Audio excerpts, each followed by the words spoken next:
Chapter 7 Blah Blah Blah. It was graduation day at last. I didn't care much about graduation, but I couldn't wait to see Lil Mouse live and in person. After I woke up, I brushed my teeth and put on my cap and gown. Then I went downstairs for breakfast. I look ridiculous, I announced to my parents. You're right, for once, said my big sister Amy. Don't be silly, said my dad. You look very handsome, AJ. We are so proud of you, AJ, said my mother. She looked like she was going to start crying. It's just a third grade, Mom, I told her.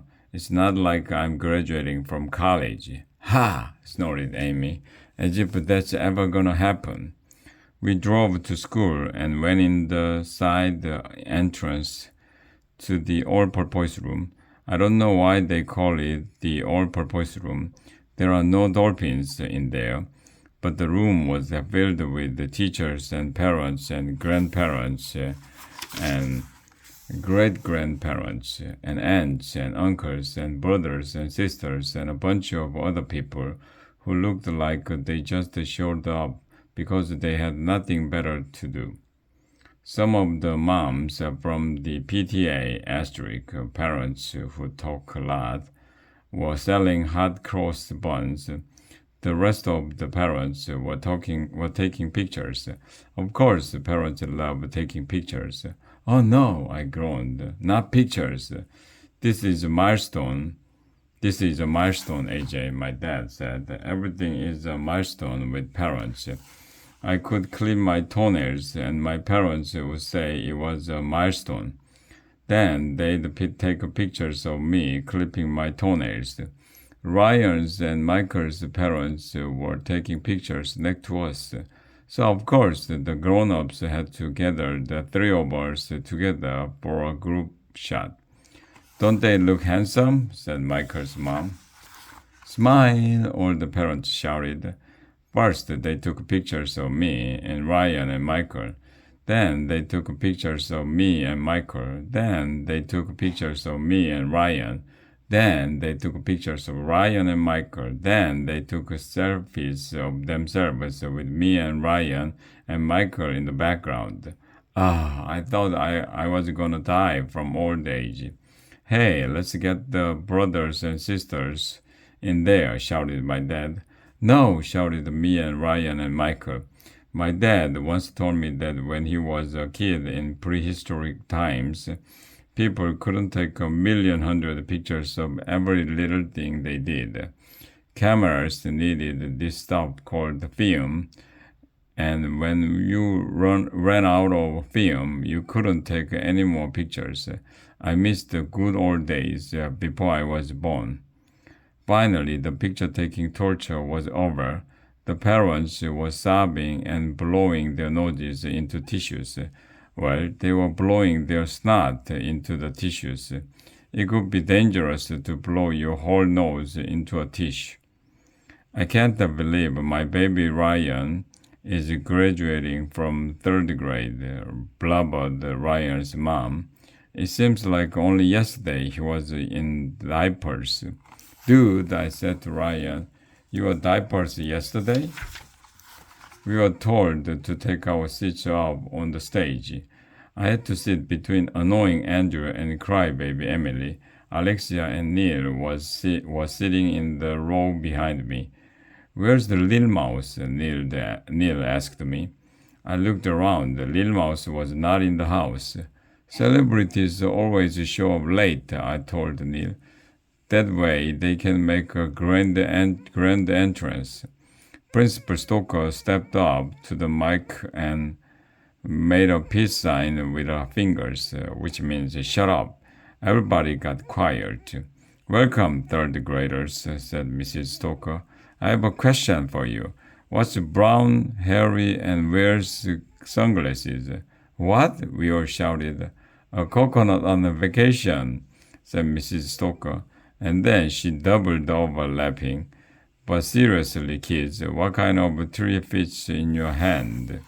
I give up, we all shouted. A palm tree, said Mrs. Stoker. Get it? Okay, enough jokes. Before we give out your diplomas, some of your teachers would like to say a few words. One by one, teachers went up to the mic and said how proud they were of us. Blah blah blah, said Miss Hannah, our art teacher. Blah blah blah, said Mr. Stoker, our science teacher. Blah blah blah, said Mrs. Yonkers, our computer teacher. Blah blah blah, said Miss Small, our phys ed teacher. Blah blah blah, said Mr. Mackey, our reading specialist. They went on and on. Even Mr. Booker, the guy who mows the lawn, got up to say a few words. I was bored already. It would have been more interesting to watch Glacier's race. And still, there was no sign of Little Mouse. I don't think Little Mouse is gonna show, Alexia whispered to me. He will be here, I assured her. He's probably in his limo right now, or maybe he's coming by helicopter. Famous people take helicopters all the time. Nobody knows why. And now, announced Mrs. Stoker, I would like to introduce your third grade valedictorian, Andrea Young. Smarty pants. Andrea got up and went over to the mic. Little Miss Perfect was smiling the smile she smiles to let everybody know she knows something nobody else knows. She took a sheet of paper out of her pocket. Thank you, Mrs. Stoker, said Miss Know-it-all as she looked around at the audience. Parents, teachers, fellow students, I am truly honored to be your valedictorian, blah, blah, blah. Andrea went on and on. This doesn't mean I'm smarter than you. This doesn't mean I'm better than you. This doesn't mean that I have a brighter future ahead of me than you do. Well, maybe it does. It's hard to tell, blah, blah, blah. She went on and on. I worked really hard this year. While you were goofing off and playing video games, I was studying. While you were wasting time watching YouTube, I was taking classes after school and reading the complete works of Shakespeare. I worked hard while everyone else was making fun of me for being smart. Well, who's laughing now? I'll be thinking of you. When I'm at Harvard someday, my fellow classmates, I have one piece of advice. Keep your nose to the grindstone. Huh? What's a grindstone? Why would I want to put my face on a rock? And why can't a truck full of grindstones fall on Andrea's head? I want to finish, Andrea continued, by thanking all the people that made this possible. My teachers, Miss Daisy, Mr. Granite, and Mr. Cooper, my parents, all the tutors, and my after-school programs. I want to thank Noah Webster for writing the dictionary, which I read every day. But most of all, I want to thank myself, because if it hadn't been for me, I wouldn't be standing here today. Thank me, I mean you. Everybody clapped while Andrea went back to her seat, smiling her annoying smile. The graduation torture was almost finished. Mrs. Stoker went over to the mic again.